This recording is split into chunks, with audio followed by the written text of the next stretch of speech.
In a tranquil village surrounded by lush green hills, there lived a revered elder known for his wisdom. He was often sought out by those grappling with life's difficulties, hoping to find solace in his insights. One day, a young man, overwhelmed by the relentless hardships in his life, approached the elder with a heavy heart. "I've tried so hard to find happiness," he lamented, "but life continues to present me with one problem after another. How can I possibly stay happy in every situation?"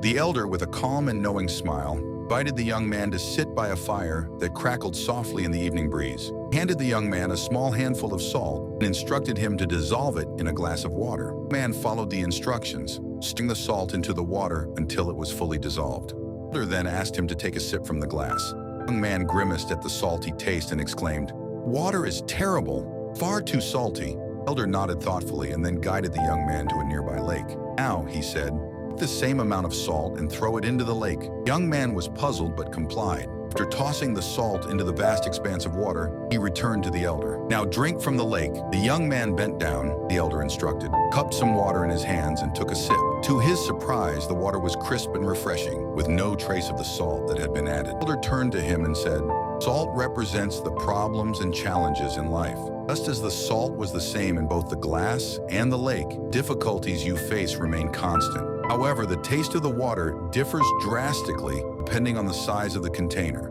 A small glass holds only a limited amount, causing the water to taste overly salty, but the vast lake, with its expansive capacity, dilutes the salt and remains fresh." He continued, "Your mind is like the glass or the lake. When you confine your thoughts and emotions to a small space, even minor troubles can seem overwhelming and bitter. But if you cultivate a broader perspective, akin to the vast lake, you can absorb the challenges and maintain your inner peace." The young man listened intently, reflecting on the elder's analogy. Began to understand that happiness was not about having a life devoid of difficulties, but about how he perceived and handled those challenges. By expanding his mental and emotional capacity, he could maintain his joy and contentment despite life's trials. From that day on, whenever he encountered difficulties, he remembered the elder's lesson. He worked to keep his perspective expansive and open, allowing him to face life's adversities with a sense of calm and resilience. Instead of letting problems overshadow his happiness, he learned to embrace them with grace. The young man's approach to life transformed. He became known for his ability to stay serene